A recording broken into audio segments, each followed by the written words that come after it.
Alright, let me preface this because the author did not. Legends of the Hidden Temple was a show on Nickelodeon, which was a lot like, they had shows like Nick Arcade and Wild and Crazy Kids and Double Dare. It was a game show. Okay, so that's where we're starting from here. It just sort of jumps into it. So I just want to preface that this was a game show about a hidden temple that kids crawled through, and there were like mini games that were mostly just like, okay. This is the story. Most viewers are unaware that there was a seventh team that was in the true original pilot episode of Legend of the Hidden Temple. The Yellow Frogs were the seventh team. The team featured a golden yellow t-shirt with a green frog for its iconic symbol. This made the team stand out, as all the other teams had a yellow logo on their colored t-shirt. This pilot episode was never shown on air, and only an unedited version of the tape exists. This was due to the horrific and unexplainable accident that took place on set. Only a handful of people have ever seen the tape, and there was no audience that time since it was just a pilot. The episode was called The Skull of Akhmepitchli. The feature artifact was the skull of the first leader of the Aztec people. It had made its way to the Hidden Temple by unknown means. It was placed in the throne room on a chair. Okay, so if you haven't seen the show, there was basically a throne room where the characters would have to move there to get the artifact and run out as quickly as possible.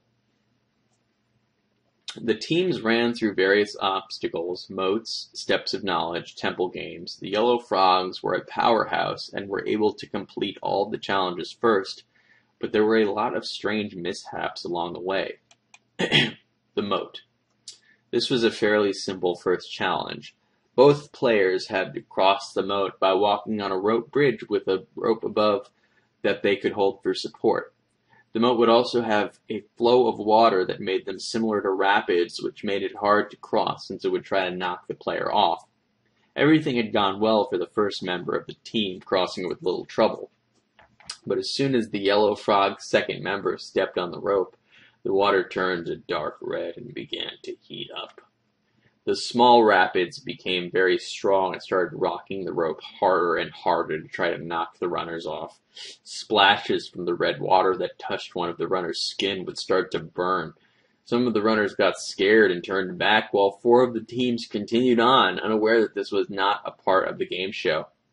The Yellow Frogs was one of the 4 that made it across. As soon as the last team crossed, the moat returned to its normal color and temperature. The staff ruled that the machine that controlled the water was tampered with, I guess it means, but the video surveillance did not show anyone around the machine. ... The steps of knowledge. The burns were not that bad, and thanks to the waivers that the parents had signed, they could not be held reliable for any physical damages to the skin. Kids. Yeah, okay, I'm sure that's how it works. The producers decided to carry on. At the Steps of Knowledge, the teams were provided a story about the skull of Akhmepitchli by Olmec, just as any other episode of the show. Now, Olmec was this big, talking, stone face in the wall. However, whenever Olmec spoke of his great leader's name, the big stone-faced statue would slowly power off with his mouth wide open, speaking in a lower tone that sounded demonic. They would have a few staff members run over to check the malfunction and would have to restart Olmec. After the third time the stone-faced spoke his name and the mouth opened wide, a large group of Cyclocyma spiders, how specific, came sprinting out of the mouth and began to attack the nearby staff. After attacking the staff, they all ran into the nearby moat and drowned themselves. Some of the staff that were bitten were rushed to the hospital to receive medical treatment. The runners that were not attacked, I don't mean to laugh, but this is ridiculous, by the spiders, and the producers did not care about the staff, they decided to proceed with the game. The remaining staff members were able to get Olmec turned back on and continue the story. As Olmec finished the story, his huge red eyes began to cry the same red water that had been in the moat. Right as he spoke the last word of the story, his eyes burst into flames. The staff ran over to put the flames out and investigate the red water. It looked and smelled exactly like blood, because we all know what blood smells like. They could not come up with an explanation except this was a prank by one of the staff members, despite the fact that some of them fucking drowned. Maybe a disgruntled member who was not being paid enough. The yellow frogs and the silver snakes were the teams to reach the bottom of the steps and moved on. Temple Games. The Temple Games were about the same as any other episode, physical obstacles that related to the artifact of the episode.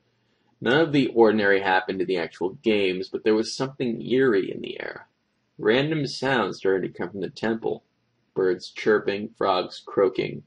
One of the children thought they had saw something move around the temple, but they could only make out a shadow of a person.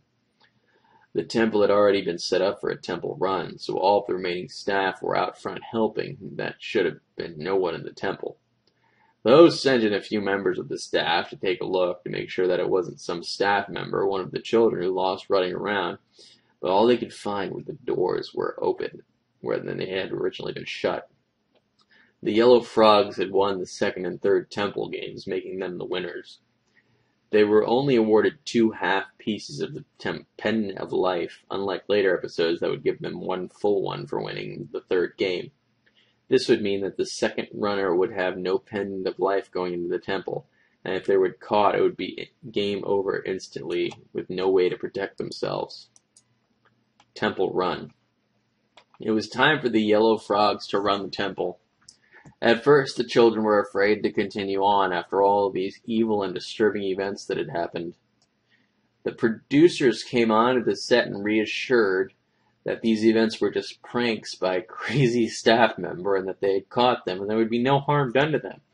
The children still refused until the producers offered to add an additional $1,000 prize for just entering the temple. This was enough to make the children enter. Too much money had been spent on creating this show, and they had to make sure that the pilot was completed. The first to enter was the girl.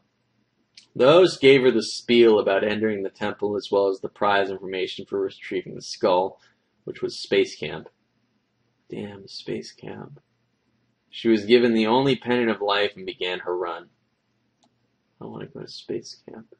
She made her way up the steps and entered the room of the 3 gargoyles and was immediately met by a temple guard and was forced to give up her pendant. She continued on and was doing fairly well until she had entered the shrine of the silver monkey. As she began to grab the pieces to make the silver monkey, a temple guard appeared from the door.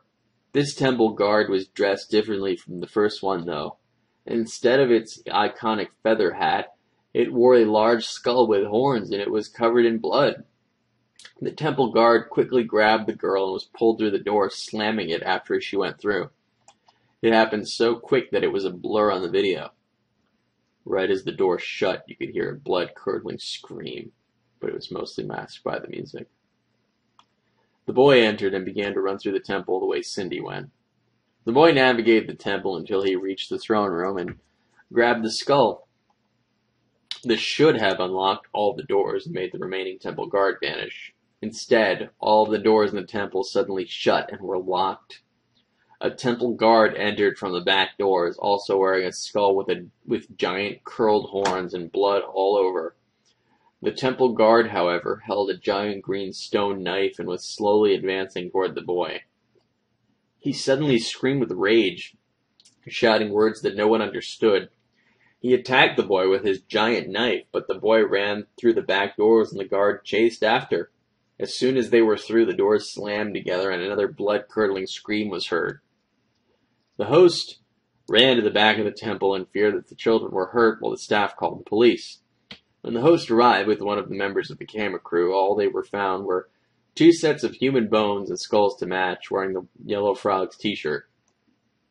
The artifact was nowhere to be found, and there was no place for anyone to hide back there. The temple guards had vanished. The police showed up and investigated the scene. They figured it had to be some hoax, some type of prank by the children and staff, because even if the children were murdered, they would not suddenly turn into bones. And that's a good point. It was obviously a setup. They took the bones to a forensic analyst and began to search the studios for the children to arrest them. The analysts who investigate the bones were able to determine that they were real human bones and that they all matched. Police still believe it to be a prank, but they refuse to give out any additional information. The missing children have not been found to this day. Aftermath. In order to keep this from media, the show producers had to pay off everyone to keep quiet, including the parents. They also retired the Yellow Frogs team and burned the shirt as evidence so that no one would ever find out about the events that happened. Some say that the skull was the true skull of Acoma Pitchley, and that by bringing it to the temple it made it cursed. Some say that the temple guards that took the children were real Aztec guards whose job was to protect the remains of the great ruler and could not return to the spirit world until they had to revenge the thieves who stole the skull. Some say that the missing children were offered as sacrifices by those guards so that they may rest in peace. See, that was actually a pretty good story. Let me tell you why. First of all, it had a level of plausibility in the extent that it ignored most of the larger details. I mean, it's obviously a fake story, but it had a realm of plausibility from the get-go. It accelerated gradually, and I mean, even though it got ridiculous, it was funny when it got ridiculous. It wasn't like crappy when it got ridiculous. So I actually thought that was pretty good. I also thought that the overall writing was pretty well done. It was pretty consistent throughout, and the ending, as ridiculous as it was, had me laughing, which you might think, oh, it's supposed to be a scary story, but when things get the most graphic but funny, I think that's when I laughed the most, and I laughed because it was actually pretty well written. So I give that one about an 8 out of 10. I thought it was actually pretty good, all things considered.